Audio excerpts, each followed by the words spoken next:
Gabon, asteburuari begira jarriko gara. Igandean bertan ekin diote Glasgowko COP26ko lehen osoko bilkurari. Adituek mezu argia eman diete munduko agintariei. Ezinbestekoa da berehalako erabakiak hartzea, izan ere, klima larrialdiaren aurkako goi bilera hasi daia da lehen emaitzak ematen. Atzo iluntzean heldu zen lehenengo akordioa herrialdek, baino gehiagok sinatutakoa.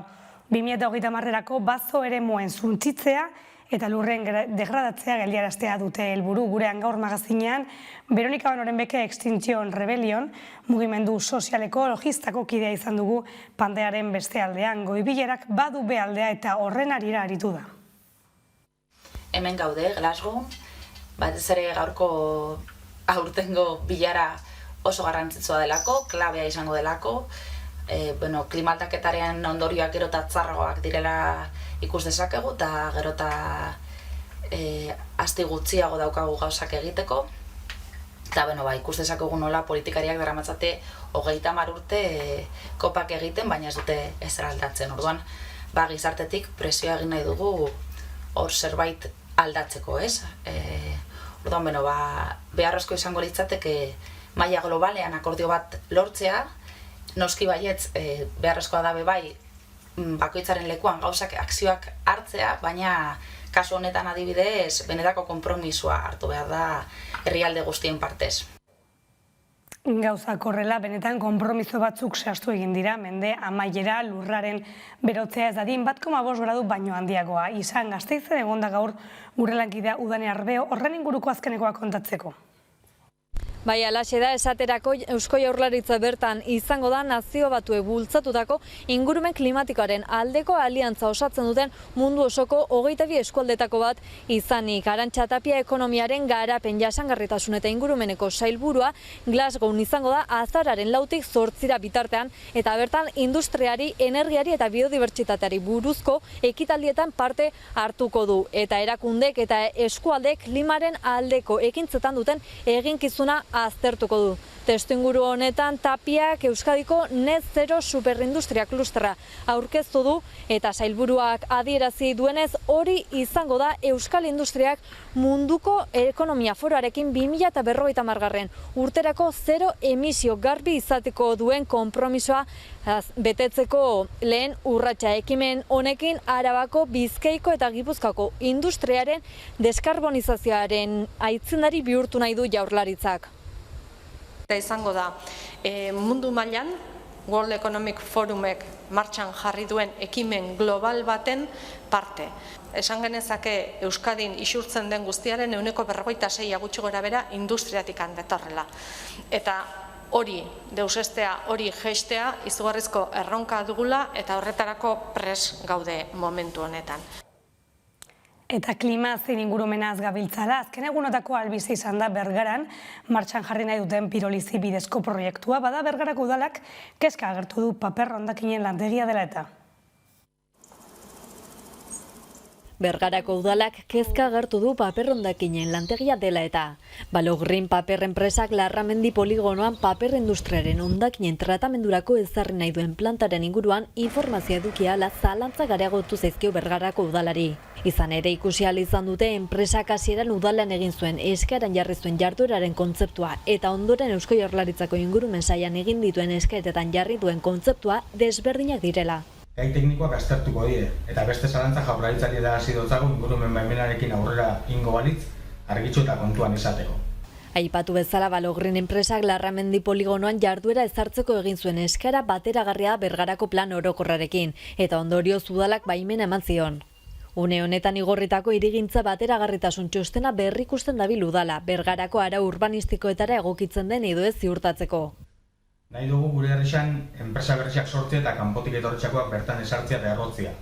Bergarako ehun ekonomiko indartsu izan dein, Bergararen ongizatea eta bizikalia bermatzeko lanian gabiltz.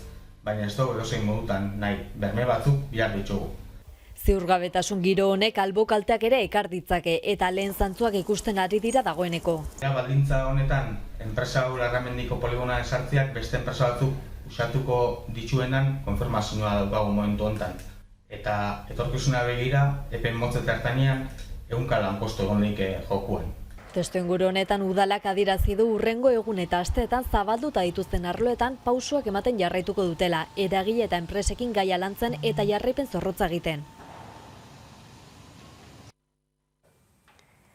Gasteiztik Bilbora Euskal Herriko Pentsiodunen mugimenduko emakumeen asanblada egingo da azaroaren 5ean Bilbon, gure eskubideen defentsaren alde lelopean. Besteak beste, genero arrakala, emakumeen ibilbidea eta alarguntasun pentsioa izango dira gai nagusiak. Euskal Herriko Pentsiodunen mugimenduko emakumeen asanblada egingo da azaroaren 5ean Bilbon. Gure eskubideen defentsaren alde lelopean emakume pentsiodunen aldarrikapenak eta eskaerak jorratuko dituzte asanbladan. Hala, pentsiodunen manifestazioetan emakumeen presentzia eta parte hartzea esanguratsua dela nabarmendu dute emakume pentsionistek. Emakumeen presentzia eta parte hartzea esanguratsua da mobilizazioetan. Herri askotan, baita hiriburuetan ere. Emakumeen parte hartzea bertaratutakoen 50% ingurukoa da. Halaber, pentsiodunek ohartarazi dute onartezina dela emakumeek pentsioetan eta lan harremanetan jasaten dituzten diskriminazioak. Izan ere, gutako gehienok 1.080 eurotik beherako pentsioa jasotzen ditugu. Enplegu prekarioen, soldata baxuen, gure lanpostuak partzialak edo behin betiko ustearen ondorioz, gure adinekoen, seme-alaben eta abarren zaintzaren beharrak eraginda. Ostiralean egingo den asanbladan genero arrakala, alarguntasun pentsioaren oraina eta etorkizuna eta emakume pentsiodunen mugimenduaren ibilbidea hizpide izango dituzte, baina eztabaidarako gunea ere izango dute. Edonola ere, azaroaren 13ko manifestazioan parte hartzeko deia egin diete emakumeei. Azaroan 13rako kalera irtetzeko, plazetan egoteko, eta emakume asko ari gera lideratzen mugimendu hau. Orduan balorien jarri nahi dugu emakumeen papela. Gainera, emakume pentsiodunek azaldu dutenez, asanbladak ilusioa eta motivazioa sortzeko balioko du. Eta emakume oro gonbidatu dituzte bai pentsiodunen mugimenduko kideak, bai batzarrean jorratuko diren gaiei buruzko interesa duten guztiak. Eta ekonomia arloari helduta gaur bertan Moncloara deitu ditu Pedro Sánchez gobernuburuak, Yolanda Díaz lan ministroa eta Nadia Calviño ekonomiakoa. Lehen erreformari buruzko barne bilera egin dute eta aldaketa sakona izango dela aurreikusten da. Espainiako gobernuak urte amaierarako lortu nahi du lan erreforma. Hala, asteon, PPren 2012ko lan erreformaren erreformari bultzada eman nahi dio Pedro Sánchezen gobernuak. Gaur bildu dira Sánchez presidentea, Yolanda Díaz lan ministroa eta Nadia Calviño ekonomia ministroa, baina jarrera kontra jarriak dituzte ministroek. Hala ere, koalizioak lan erreformaren jarrearen oinarriak ezarri beharko lituzkeen unea da. Erabakiak hartu behar ditu Espainiako gobernuak, baita adostasunak lortu ere. Izan ere, Europako batzordearekin hartu duen konpromisoari jarraiki, Next Generation funtsen bigarren ordainketa jaso ahal izateko baldintza bat, 2012ko lan erreformatzea da. Yolanda Díaz, Unidas Podemoseko taldekoa lan araudia asko aldatzaren aldekoa da. Calviño berriz PSOEkoa orrazketa arinak hobesten ditu. Tartean, lan ministroak jakitera eman duenez, kaleratze kolektiboen araudia bere horretan ustearen aldekoa da Calviño. Bien bitartean, sindikatuek eskatu dute orain arte Díazekin negoziatutako puntuei eustean. Horrela, asteazkenean, Comisiones Obreras eta UGT sindikatuekin bilduko da Espainiako gobernua. Edonola ere, Madrilen eta Bruselan erabakitzen denak Euskal Herrian eragina izango du. 2012ko lan erreformak lan gatazken uholdea eragin zuen, eta labek eta elak eusten diote greba orokorrerako aukerari. Eta energiaren prezioen garezitzeak inflazioa igoarazi du. Prezioek 1992tik izandako urte arteko igoerarik handiena izan dute urrian 5,5%. Ondorioz, erosketa zazkia batez beste 10,12 garezitu da azken hiruhilekoan. Honen gauzak azertu ditu Julen Bollain ekonomialariak eta honi aurre egiteko irtenbide giza soldaten igoera aldarrikatu egin du. Hiru dira inflazioaren arrazoiak. Alde batetik dakau materia primen edo lehen gaien garestitzeak, nazioarteko merkatuan garestitu izan diatzenak. Bigarrenik dakagu energiaren prezioaren garestitzea, ikusi dugu argindarrarekin eta gertatzen ari da guztia, baina hau nazioarteko merkatuan ere gertatu da, barik bat, gasaren garestitzearekin, ez? Eta hirugarrenik dakagu garraioan gertatzen ari dan krisia. Hau zergatik gertatzea? Azken finean, ekonomia geldituta egotetikan, pasatzen da ekonomia zabaltzera eta hor, eskaria modu epe labur batean asko igotzen da, eta eskaintzak ez daka dio koreka hori hartuta, eta ezin dio eskari guzti horri aurre egin, ez? Beraz, garraioan arazoa gertatzen diaz, garraioak garestitu itxen diaz bebai, argindarra edo energia garestitzen dalako, eta kuello egoteia deritzugunak kastelaniaz gertatzeiaz mundu mailako hainbat portutan, ez? Honek guztia dakartza, lehen gaiak erostea eta lehen gai hoien garraio guztiak gehi argindarraren garestitzea dakartza prezioen igoera bat. Hau da, eskaria handiagoa da, eskaintza baina. Bestaldetik kultura arloari helduta, Odei Barroso izan da onena Xilabako azken finalerdian. Gure lankidea Iker Aginagak kontatzen digu. Asteburuan eman du Xilaba iparraldeko bertsolari txapelketak azken final aurrekoa Izpuran, eta honen beste erabakita dago finalean arituko den seikotea. Azken saio hartan, Odei Barroso atera zen garaile, eta hala, zuzenean lortu zuen finalerako txartela. Halaber, Patxi Iriartek ere saio hartako bigarren sailkatuak puntuengatik lortu zuen pasea. Hala, Barrosok eta Iriartek aurreko finalerdietan sailkatutako Amets Artzailuz, Maialen Artzailuz, Miren Artetxe eta Maiane Txoperena lagunduko dute azaroaren 13an Donibane Loizunen jokatzekoa den finalean. Garestia izan da puntu bidezko sailkapena ia sasi baina bertan bera utzi behar izan zuten Xilaba txapelketa honetan. Izpurako saioan Patxi Iriartek 484,5 puntu bilduta eskuratu zuen pasea, baina aurreneko finalerdian aritutako Aitor Serbier marka horretatik puntu erdira baino ezen geratu, 484 punturekin. Eta Izpuran bertan parte hartu zuen Egoitzelaiak 483 lortu zituen, finaletik puntu eta erdira geratuta bakarrik. Horiek horrela, beraz, aipatutako 6 bertsolariak lehiatuko dira azaroaren 13an Donibane Loitzuneko jaialaien. Parte hartzaileetatik 4 eskarmentua dute Xilabako finaletan gainera. Banaka jokatutako azkenekoan 2016koan aritu zen Amets Artzailuz txapelaren lehian, eta Maialen Artzailuzek, Odei Barrosok eta Miren Artetxek ere jokatua dute finalen bat. Aurreneko zarituko dira bertan aldiz, Maiane Txoperena eta Patxi Iriart.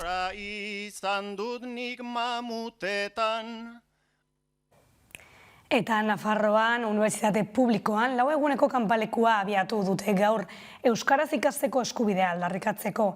Ikasle mugimendu osoak babestu du egitasmoa eta euskara gaia bada garaia, Unibertsitatea Euskaraz orain lelopean manifestaziora deitu dute larun baterako. Kaixo, Imanol Tairatilean, Nurpeko Euskara taldetik, eta hemen gaude ostirala bitarte kanpaldi honetan Euskara Unibertsitateko erdigunean jarri nahi dugulako eta merezi duen errekonozimendua aitortu nahi dugulako, eta honetarako ikasle mugimendu eta kultura eragile ezberdinekin bildu da borrokarako eta euskarari merezi duen indarra emateko. Eta interesatu den oro, gonbidatuta bai kanpaldian bertan antolatu ditugu ekintza guztietan, eta baita azaroaren 6an, hau da, larun bat honetan, Baratxurien plazatik irtengo den manifestazio. Ta gaurko albistegiarekin amaitzeko hipotesi demokratikoa dokumentala ondu du Michael Lacoste, zinemagileak. Dokumentalak Euskal Gatazka du izpide zehazki, haren aterabide demokratiko. Ofizialki 2022ko udaberrian estrenatuko dute eta aurkezpenean adierazi legez dokumentalak lehen aldiz eskaintzen du Europa mendebaldeko azken gatazka armatuaren eta haren irtenbide publikoari buruzko kontakizun zentikor bat. Ikus ezagun jarraian trailerra eta bueltan zorazaldia ez galdu. Texto 2, première. Bat, bi, du, lau, bost, sei, zazpi, zazpi, hamar, bi. Today is a day to celebrate. I'm unaware of any other peace process where it was driven from the bottom up, where the people drove this process. When the governments let them down, when the governments refused to participate, the people said, we are still wanting peace. We will drive this peace process. And they did so. So let's remember that. And let the 4th of May 2018 be the day, a significant one. Let us remind ourselves, ETA is no more.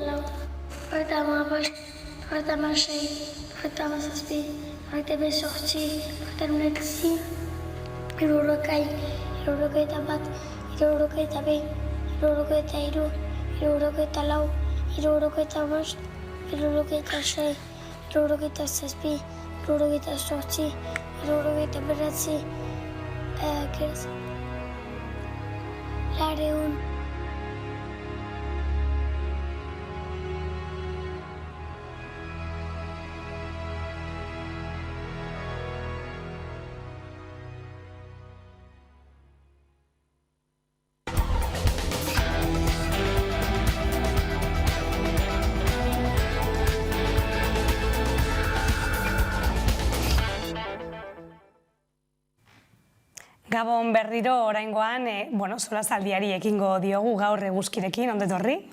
Eta estirekin, ondo etorri bebai, eskerrik asko gurekin egoteagatik, eta asteburuari begira jarriko gara oraingoan. Igandean zehatz egin zioten Glasgowko COP26ko lehen osoko bilkurari, eta klima larrialdiaren aurkako bilera honek, hau, hasi da jada lehen emaitzak ematen. Atzo juntzean heldu zuen lehenengo akordioa. 100 estatu baino gehiagok, 2030erako deforestazioa geldiaraztera konprometitu egin dira. Helburu horrekin 19.000 milioi dolarren inbertzioa egingo dute. Nola ikusi egin duzue hasiera eta nola ikusten duzue lehen akordio hau? Nik pixka bat jarraitu da bilkura honek zer ekarri egin duen. Egia da lehenengo akordioa oso garrantzitsua dela, baina bai nigu gustatuko litzateke aniztasunari begira. Hor bertan egon da emakume bat, Samoakoa, eta niri partikularki ez da, bereziki asko gustatu zitzetan nola hitz egin zuen, zer ipini zuen emai gainean, eta askotan, hitz egiten dugu zer den aldaketa klimatiko honek, zer ekartzen duen, akordioak egin behar ditugun estrategiak, baina honek ere hitz egin zuen gauza oso garrantzitsu bati buruz, eta batzutan ez gara paratzen horretan dela, baita ere kolonialismoak zer ratakartzen, zer motatako zuntzik eta ekarri egin duen adibidez Samoako artzipielagoan, eta bertan nola dauden zen herria horiek, eta bestelako herrietan, eta hortatik baita ere hitz egiten dugunanean bertako egoerari buruz, eta zer den aldaketa klimatikoa, eta zer den zuntzik, eta esamotatako gauzak egiten ditugun, izaki bizidunok uste dut garrantzitsua dela bestelako perspektiba, eta hortatik nik helduko nioke anistasun horri eta kolonialismo horri nola zemotatako estrategiak ipini, eta baita ere kapitalismo horri zemotatako estrategia zen, eta ondo dago akordioak egitea, eta justo hor, daudezen herriak kolonialismoan parte hartzen diren herriak dira, baina zer gertatzen da herri txikitzuekin, eta partikularki asko gustatu ezait, hori Samoako emakume bati horrela entzutea, eta herri handiei esatea zer den kolonialismoa, zer motatako zuntziketak dakarren, eta ez dela soilik hainbat akordio egitea, hainbat gazen akordioan egitea, baizik eta baita ere nola den kontsumoa, zer den, eta justo pasaden astean horri buruz egon ginen hitz egiten, zer den ekonomia zirkularra, eta hortatik nola egin eta nola ekin bestelako ekonomiak. Uste dut, alata guziz ere, aitortu beharra dagoela, lehen dabiziko akordioa dela, 2030 urterako desforestazioa bertan bera geratuko litzateke, eta horrek suposatzen du, azken finean, 100 herrik konpromezu hori hartu izana, eta horien artean 4 herrik izenpetu dute, besteak beste, Brasil, Indonesia, Errusia eta Kongo. 4 herri horiek bereziki importanteak dira, zeren barne biltzen dituzte 4 artean mundu mailako basoen 85%. Eta orduan, argi dagona da, 4 herri horiek konprometitu izanak eraginak ukanditzazkela, naiz eta gogoratu dezagun, Bolsonaro, Brasileko presidentea hautatua izan denetik, inoiz baino suntsiketak gehiago eginak izan diren. Orduan, ez dakitze punturainoko balioa eduki dezaken horrelako presidente baten konpromezuak. Edozein kasutan, herri aberatsak ere, esan duzu bezala, konpromesu ekonomikoak ere hartu dituzte, 19.000 milioi euro edo dolar hobeto esan da konprometitu dituztelako, 11 milioi izango dira herri aberatsek finantzatutakoak, eta gero 7,2 milioi euro izango dira enpresa pribatuek finantzatutakoa, zeren hori ere elementu deigarria da, COP honetan ez dute soilik parte hartzen estatu eta gobernu buruek, baita ere azken finean hainbat ONG eta hainbat enpresa hundik ere, zeren azken finean sektore pribatua ez bada benetan konprometitzen, oso zaila izango da, azken finean, konpromezu horiek betetzea eta hartu diren engaiamendu guzti horiek bete daitezen.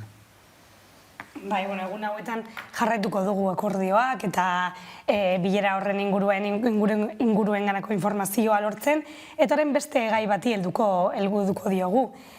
Gaurkoan Espainiako gobernuak lan erreformaren harira bilera bat egin du, eta honek Espainiako gobernuak izan du edo ondorio estatu egin du PPek edo PPren lan erreforma indargabetu egingo duela. Badirudi Espainiako gobernuak aldaketa zakona egingo duela, erakutsi nahi duela. Nola ikusten duzue erreforma hau, uste duzue benetan ez direla izango azaleko moldaketak? Hor badago pulso bat gobernuaren baitan, Alderdi Sozialista eta Podemosen artean, ikusten da azken finean, arazoa ez dela metodologikoa, arazoa da funtsean ze kaladoko, ze tamainako erreforma egingo den. Podemosek nahi duena da, erabateko derogazioa aurrera eramana izan dain, eta horrekin batera nahiko lukete ERTEen mekanismo hori modu iraunkorrean ere aplikatua izan dain, Alemanian gertatzen den bezala ez. Zer gertatzen da Alderdi Sozialistak eta bereziki Calvinok ez du begionez ikusten horrelako erreforma bat, prest dago lan merkatuaren fleksibilitatearen maila zertxo bait murrizteko, baina ez du nahi erreforma hori derogatua izan dain. Calvino gogoratu dezagu trajektoria bat eduki duela Europar instituzioetan eta konexio eta lotura zuzena daukala Europar Komisioarekin, Europar Legebiltzarrarekin eta bertako eragile nagusiekin, eta hor ikusten da pulso bat dagoela gobernuaren baitan.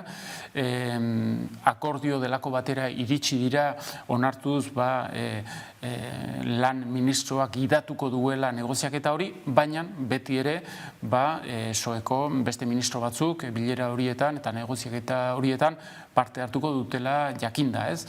Orduan, argi dagona da, nire ustez, konpromiso bat aurkituko dute, bakoitzak amore eman beharko du puntu batzuetan, nahi badute erreforma hori aurrera eramana izan dain, zagertatzen da, kontu ez dela bakarrik Alderdi Sozialistak eta Podemosek ze adostuko duten, zeren bien artean ez daukate gehiengo absolutorik, eta beste alderdien sustengoa behar dute, besteak beste, EH Bildu, RC, baina baita PNV ere, eta alderdi guzti horiek ez daukate ikuspegi bera eta planteamendu bera politika sozioekonomiko hori dagokionez eta lan merkatuaren erreformari dagokionez, beraz, ikusi beharko da ze ateratzen den guzti horretatik, pentsatzen dut 2012ko lan reformaren aspektu lesiboenak bertan bera utziko dituztela, baina ez direla urrutiago joango.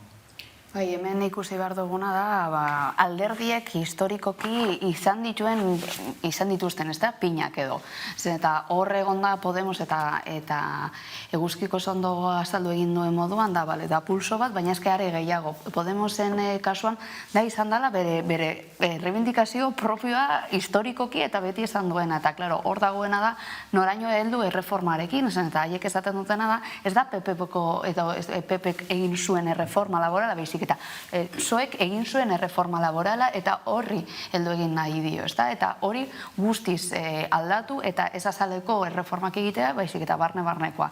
Eta gainera, hor ikusten dutena da, Pinori nahi dutela, bestela, nola dagoen Podemos eta zein gizarte mailan zemotatako ikus molde garatu egin den Podemosarekin lotuta, haiek lortu egin behar dute egoera hori aldatzea, zen eta da batez ere reivindikazio hori egin dutena historikoki, eta hori galtzen badute eta gainera hori lortzen badu PSOEk, hor bai galera handiak hartuko du Podemosek, ezta?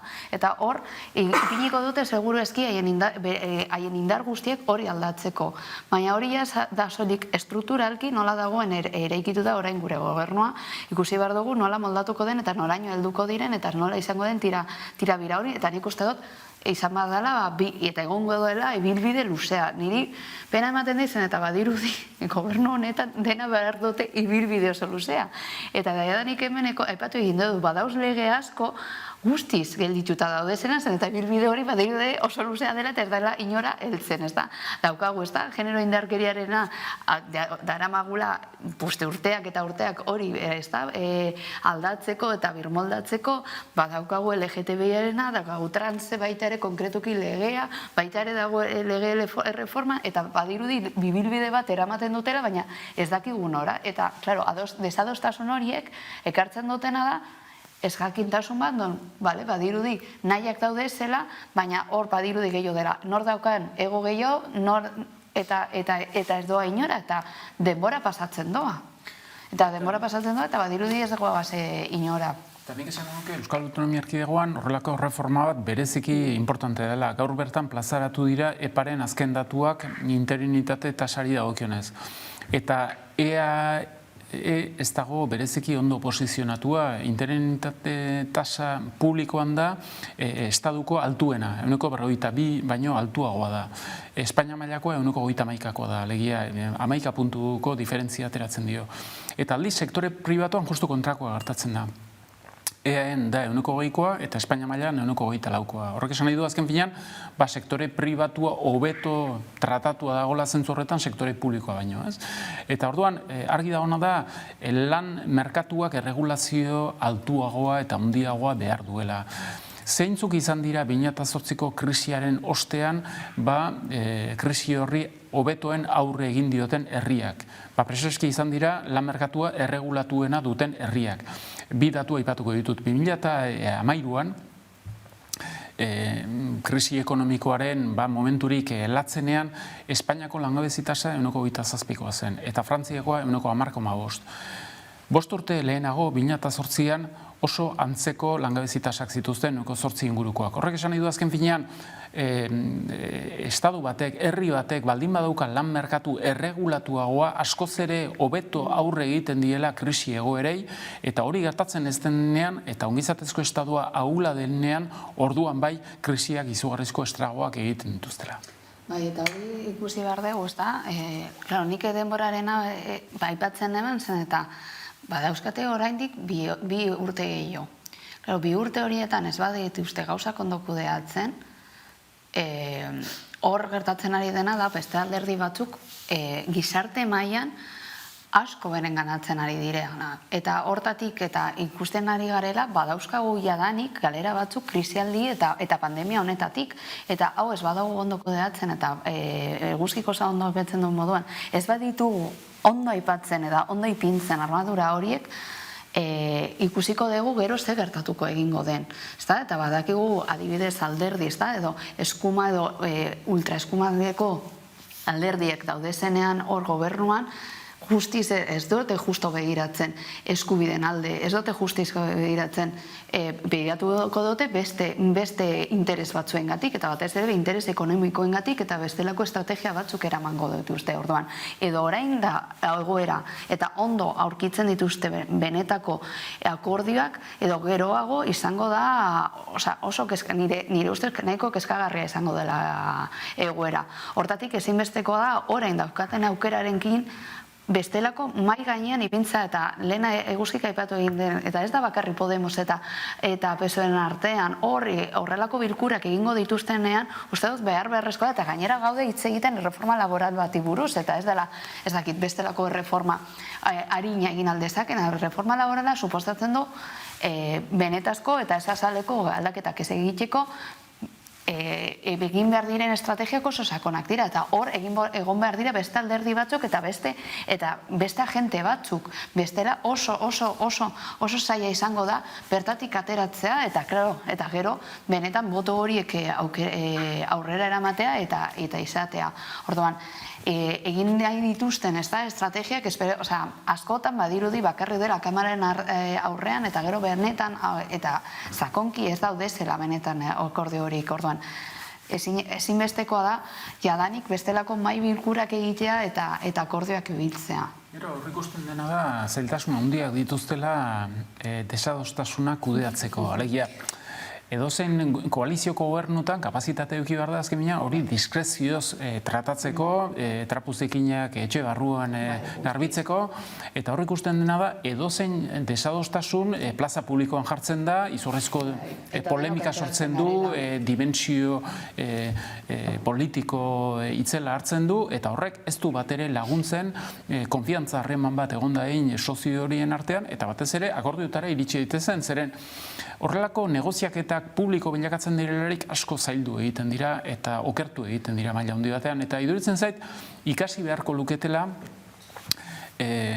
gutxiago tuiteatzen, gutxiago kamera aurrean egoten eta gehiago sukaldeko lana diskrezioz egiten. Bai, eta zuk lehen aipatu egin duzu, edo paralelo bat egin duzu Euskadi mailan eta Euskal Herrian. Hemen Euskal Herrian betidanik egon dira akordioak eta izan dira koalizioak eta egin behar izan dira akordioak, eta gehienekoak, egia da EAJ batez Bizkaian bai izan duela gehiengoa, baina beste askotan izan dute, eta akordioetara heltzea hemen oso ituta gaude. Egia da, estatu mailan ez daudela hain ohituta, baina akordioetara heltzea beti dela aberatza, beti. Eta hor daude bestelako agente batzuk, bestelako pentsamenduak, eta ez da gauza bat unitarioa, dela anistasuna. Eta anistasuna horrek aberastasuna eman beharrean, eta hori islatzea jendarteari islatzen dutena da akordioa, desadostasuna dela guztiz gatazkatzua, eta izan beharko litzateke guztiz kontrakoa da. Bai, igual desadostasunak daude, baina hori aberastasuna ekarriko du akordio sendoago bat izateko, bestelako aukerak izateko, bestelako estrategiak izango ditugolako.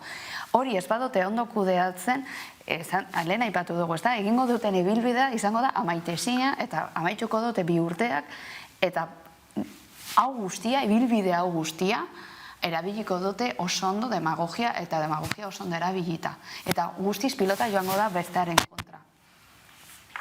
Orain adostasunak aipatu dituzue, momentu honetan sindikatuekin eta patronalarekin daude negoziatzen, zaila izango da patronalarekin adostea? Hori irakurri hau hartik. Espainiako patronala bereziki konservadorea, bereziki liberala eta bereziki intransigentea izan da orain arte.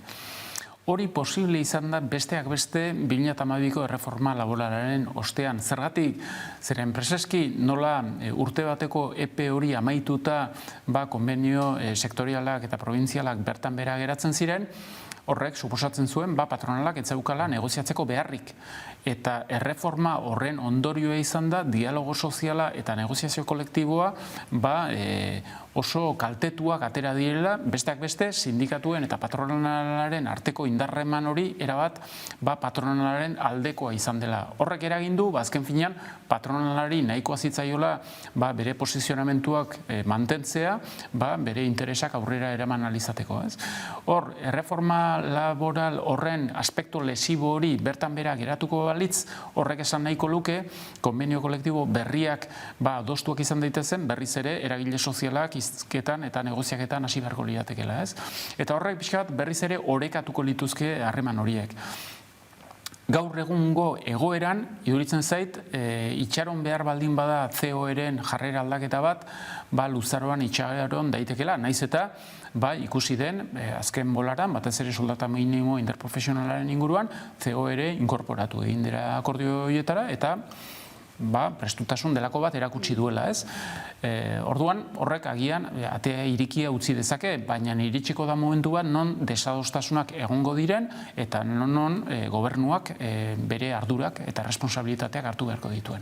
Baina, azken finean hori da patronalen helburua eta ondo dago, ez da? Desadestasun hori eta tira, ez da? Hori egitzea zen eta azken finan da bakoitzaren helburua eta ikuskik aipatu egin duen moduan, baina ezinbestekoa da hori egitea, baina baita ere hori ikusi behar duguna da gero eta sendoago egiten badugu gure ongizate sistema, gero eta sendoago dago gizartea, eta hortatik gero eta sendoago badago gure gizartea, kontsumo maila areagotzen da, eta askotan pentsatzen dugu dela guztiz kontrakoa, baina ez baditugu ondo ipintzen, ez da, horrela como puzle piezak ez baditugu ondo ipintzen, eta ondo armatzen guztia, hori ez oso aula geratzen baldin bada, dena desmontatzen da, eta hori da gure ongizate sistema. Badirudi ipintzen ari gara partxak eta ez dugu ondo sendotzen, eta hori ezinbestekoa da legeen bitartez, reformen bitartez, dekretuen bitartez, eta hor denan ezinbestekoa da deno sartzea. Gero badago beste arazo bat estruktura dena eta aspaldiko urteetan planteatzen dena, eta da hemengo protekzio sozial sistema oinarrituta dago lanean eta familia tradizional ereduan, ez? Eta orduan gertatzen da, ikusten ari gara, langabezia maila nahiko altuan dago, prekaritatea hazten ari da, alde batetik, eta beste aldetik, familia tradizionala estanda egiten ari da, ez? Eta horrek eragiten du, geroz eta zulo gehiago daudela protekzio sozial sisteman, eta protekzio sozial sistema hori berpentsatu beharra dagola, gizartean eta ekonomian suertatzen diren eraldaketa horiek aintzat hartuta. Zeren hori egin ezean beti egongo dira kolektibo batzuk bereziki vulnerableak direnak eta bereziki protekzio gabe edo protekzio gutxirekin geratuko direnak. Bai, guztiz, ez da, eta eguzkik aipatu egin duen moduan, baita ere ongizate sistema nola dagoen, ez da, Mediterraneo nola dagoen antolatuta, dago sostengatuta, alde batetik familia tradizionala, baina familia tradizionala ipini behar dugu genero ikuspuntua, ez da? Eta da, zainketa, non geratu egin den zainketa tradizionala, eta nori, ez da? Nori ipini diogu motzila horiek. Eta hor, azken finean, hori, ez da? Estanda egiten baldin bada, adibidez, ez da estanda, zen baizik, eta emakumeak lan munduan sartu egin dire, azkenean horrek implikatu egin duena da, denbora gutxiago edukitzea, eta denbora gutxiago edukitzea, ume gutxiago jaiotzen dira, eta horrek egiten ari daukagun ez da, egoera guzti horrek. Ez baditu, bestelako estrategiak ipintzen, ongizate sistema birmoldatzen, zainketa erdigunean ipintzen, horrek oso gatazkatsua izango da, eta ikusiko egingo dugu, ez da? Zainketa oso ikuspegi tradizionala eta emakumezkoa izan da, eta horrek ekartzen ari dagoena, da, ongizate sistema nola dagoen bentsatata batez den Mediterraneo aldean, da, modu tradizionalean eta emakumezkoen motxiletan, orduan. Edo estrategia desberdinak eraikitzen ditugu, eta hor, pentsatzen dugu zer den baita ere nola eraiki aldezakegun erreforma laborala, nola eraiki aldezakegun baita ere ongizate zerbitzuak, nola ipini zainketa hori baita ere, claro, modu informal batean ez da izan dela, eta ez erreproduktiboa batean, orduan. Hori beste modu batean birpondatzen dugu, eta pentsatzen baldin badugu, beste moztatako ez da ekonomiak eta sostengoak sortzen ditugu. Eta une berean, Espainiak badauka bere zitasuna, bere historiari lotua, bere modelo sozialari dagokiona ez. Gogoratu behar da, Europako herri gehientsuenetan ongizatezko estadua sortzen dela eta garatzen dela, Bigarren Gerra Mundiala bukatu eta 1975 urtera arte. Alegia, 1945 eta 1975 urte horietan, benetan sortu eta garatu egiten dela ongizatezko estadu. Momentu berean, frankismoa da nagusi Espainian. Eta momentu horretan, benefizientzia soziala martxan jartzen da, eta estadu soziala eta ongizatezko estadua sortzeko 80. hamarkada itxaron beharko da. Horrek, erabateko desfasea sortzen du Espainiak ezagutu duen modelo sozialaren eta Europako gainontzeko herriek ezagutu dutenaren artean. Beste Europako herrietan egonda trasbase bat solidaritate familiar eta komunitariotik solidaritate sozial batera. Hemen prozesu hori eta eraldaketa hori ez da gertatu. Horren ondorioa zein da? Oraindik solidaritate familiarrak oso importanteak izaten jarraitzen dutela. Eta hemengo administrazio publikoak horren gainean kontatzen du. Alegia, pentsatzen du familiak edo zer gauza aguantatu dezakela. Eta generazioan pivotea deitzen den horrek bere ardura eduki behar du, bere seme alabena eta bere gurasoena. Eta horrek bere efekto perversoak ere badauzka, besteak beste gazteen emantzipazioari dagokionez. Suedian emantzipazioa adina da 22 urte. Frantzian da 23 urte. Espainian da 30 urtetik gora. Osea, 10 urteko diferentzia dago Espainiaren artean eta Europako herri aurreratuenen artean maila horretan, ez? Orduan, iruditzen zait, badagola modelo oso familialista, alegia, familiari ardura asko ematen zaizkiola, pentsatuz familiak edo ezer gauza aguantatu dezakela, ez? Eta ikusten ari gera modelo horrek bere mugak dauzkala. Gogoratu dezagun krisiaren momentu larrienean, 2013an zeudela Espainian 2 milioi familia non kide guztia langabezian zeuden. Eta horrek ze suposatzen du, naiz eta familiak bere kideak sustengatu eta lagundu nahi dituen, kapazitate hori ez daukala, ez? Eta orduan sortzen dira benetako sarraskiak. Bai, lan reformaren arira, Tubacex etortzen zaigu burura, azken aldian bilpilan egon den lan arazoa izan baita. Lan reforma honekin, horrelakoak ez errepikatzea litzateke logikoena, baina ez honetan, Arantza Tapia Eusko Jaurlaritzako garapen ekonomikorako aholkulariak etzan zuen Tubacexeko greba herrialde osoko erreputazioari egin diola mina. Debatea sortu da horren inguruan, ez dakit irakurri zuen, suposatzea bat baietz. Nik dakidan arte greba egitea eta ipintzea zure eskubideak mai gainean guztiz legebidezkoa dela. Hori da nik dakidan arte orduan. Ipintzea hori, ez dakit, zein kontestuan egin, Arantzak zein kontestuan esan duen, nola esan duen, beti badakigu batzutan, ez da, hartzen dizkigutela hitzak eta igual badauz dela beste kontestu batean, baina nik dakidan arte guztiz eskubide dakoa gura greba egiteko eta gaineran zein egoretan egon diren Tubacexeko langileek, ez da, eta lehen aipartzen genuen eta oso lotuta dago, hori da, azken finean, erreforma laborala ekarri aldezakeen bestelako aldaketak, zemotatako adibidez despidoak daude zenean nola egin, zemotatako estrategiak era egin, bestelako armadurak egitea baitare langileon eskubideak, ez da, modu batean edo bestean, protekzio hori emateko, eta baina nik dakidan arte, legebidezko da, zure eskubideak eta errebindikatzea eta kalera joatea eta batez ere ikusteraztea zen egoratan daude zen eta batez ere horrek ekartzen dituena da bestelako aldaketak eta legepetzen ditugunak, ez da? Aldaketa horiek baita ere legean sartzean orduan niretzako eta guztiz positiboa horrelako bisibilizazioak emotea.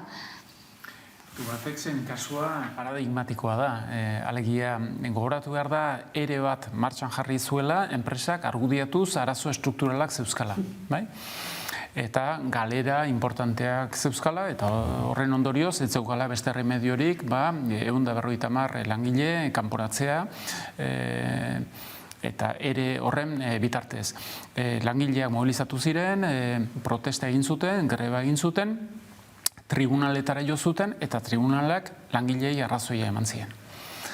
Eta orain, azken datuak jakin ditugu, non ikusi den, azken finean, Tubacexen osasun ekonomikoa ustezena baino desente hobea den, azken trimestrean salbentei dagokionez 17,6 hazi egin dira, eta jakin dugu ere, pedidoen kartera 500 milioi eurokoa dela. Eta etorkizuneko perspektibak oso onak direla. Beraz, horrek agerian uzten duena da, enpresa batek komunikatzen duelarik eta datu batzuk plazaratzen dituelarik besteak beste despidoak justifikatzeko edo ereak martxan jartzeko oso importantea dela enpresa horren kontuen berri edukitzea eta batez ere sindikatuak eduki dezaten informazio horren berri. Zeren horrek ahalbidetu dezake azken finean indarreman bat sortzea, behar izan ezkero auzitegietara jotzea, eta batez ere, opinio publikoari jakinaraztea zein den enpresaren benetako errealitatea, zeren bestela arriskatzen dugu despido abusiboen aurrean aurkitzea. Bai, guztiz, ez da, eta hori izan pizka bat bizibilizatu nahi zena, eta hortatik hor dago gakoa eta bertatik joan behar da erreforma laborala, ez da?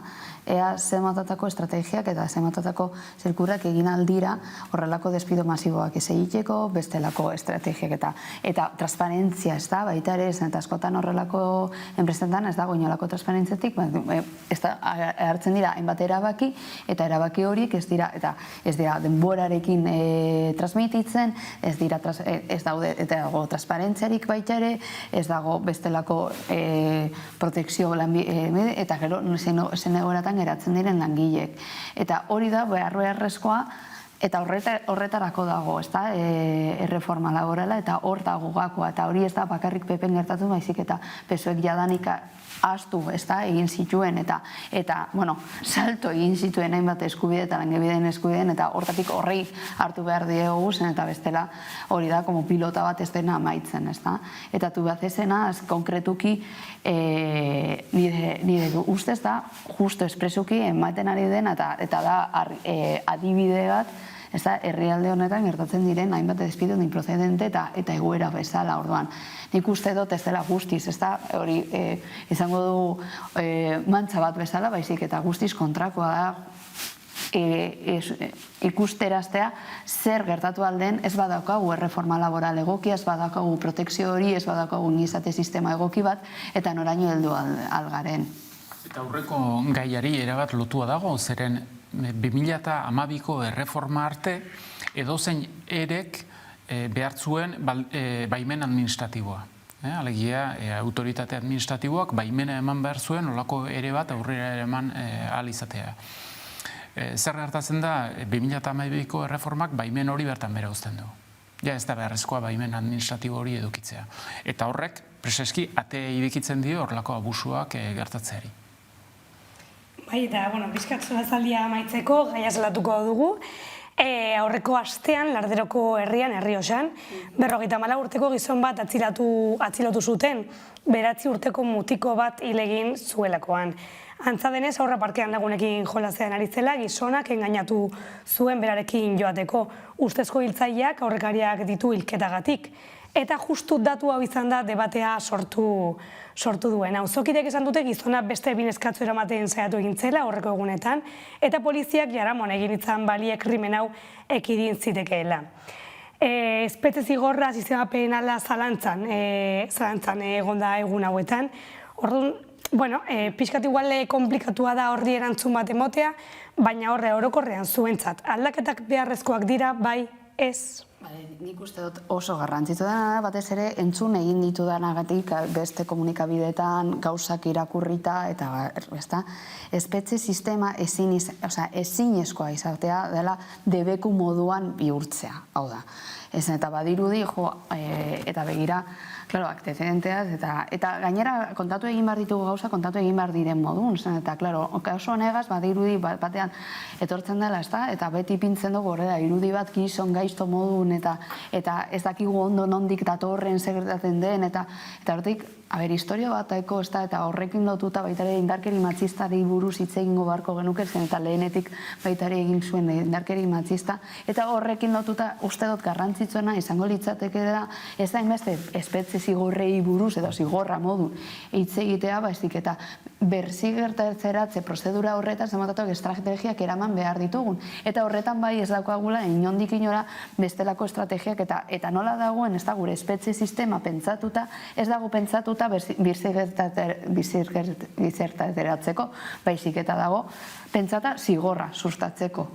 Orduan, klaro, hau gertatzen denean eta bestelako egoera gertatzen direnean, ez dakau estrategianak hori ondo pairatzeko eta konkretuki begiratu beharko genuke kasu bakoitza nola dagoen ze gertatzen den gizon honek ze motatako, klaro, hau badirudi dauzkazula hainbat urte, amaitzen dira eta ora amaitzen da guztia. Ez bizirgertateratze prozedura izan beharko litzateke kartzelatuta eta gero. Eta prozedura horretan eramatea eta bestelako estrategiak eta baina horretarako behar duguna dira errekurtsoak eta dirua. Eta errekurtsoak eta diruak ez baditugu oso gaizki eramango ditugu bizirgertateratze prozedura horretan. Baina nik uste dut bainetan oso garrantzitsua da jendarteari bestelako mezuak bidaltzeaz eta horrelako kasuak pintzen ditugunean ematen digu ez da burura, eske begira zer egin duen, honek merezi egin duena, merezi duena, eta batez ere oso lotuta dagoenan umetxitxikitxo batekin, ez da? Eta azten da, ez da, diskurtso oso penalizazioarekin dagoena eta zigorrarekin dagoena lotuta, eta uste dut bestelako prozedurak eraman behar ditugunak eta bestelako diskurtsoak behar ditugunak, eta baita ere kontatzen ditugunan horrelako kasuak uste dut utzi behar ditugula eta utzi lotzen horrelako bapatean gertatzen dela zerbait, ez da, bapatean ateratzen da gizon, eta gainera normalean gizonak dira, gizon beti lotzen dugu, ez da, osasun mentalarekin, eta ez dugu lotzen bestelako, ez da, gaudela gizarte matxista batekin, gaudela baita eta nondik datorren, ze familiatik datorren, nola ez egin den pertsona honek, eta zemotatako prozedurak izan duen. Eta uste dut, bertatik hartu behar ditugu horrelako kasuak, batez ere, morbotasun hori kentzeko alde batetik, eta gero jendarte artean ez sortzeko horrelako diskurtso bat, non bilatzen duguna da debekua eta zigorra. Plazaratu den informazioaren arabera, depredadore bat zen gizon hori, antezedenteak zeuzkan, preseski emakume gazte bat bortxatu eta hiltzeagatik, horren ondorioz kartzelan zegoen, eta 2020ko apirilaz geroztik baldintzapeko askatasunean zegoen, eta bere kondena definitiboki 2023ko abuztuan bukatzear zegoen. Kontua ez da kodigo penala gogortzea eta gizon horrek urte gehiago kartzelan pasadizan, baizik eta kartzelan dagoen bitartean zer nolako esku hartzea eskaintzen den. Pertsona horrek arazo psikologikoak baldin baduzka eta itxuraz bazeuzkan, ez da bakarrik jatorri sozialari, ala bizipen propioei lotua, baizik eta itxuraz onartzen zuen zailtasunak zeuzkala azken finean bere pulsioa kontrolatzeko, hori jakinda nola ez da esku hartze psikiatriko, psikologiko bat modu luzaroan egin, eta nola behin aterata ez den askoz ere jarraipen zorrotzago bat egin pertsona hori ez dadin berriz ere horrelako eginkizunetan eta horrelako jardueretan erori. Beraz, iruditzen zait, kodigo penala gogortzeaz baino importante da kartzela politikari dagokionez eta bergizarteratzeari dagokionez zer nolako esku hartzea proposatzen den bertan. Mezu hauekin geratuko gara, mila esker bioi etortzeagatik, eta zuek gogoratu bihar hemen egongo garela berriro gaueko 9:00 laurden gutxitan, eskerrik asko eta gabon.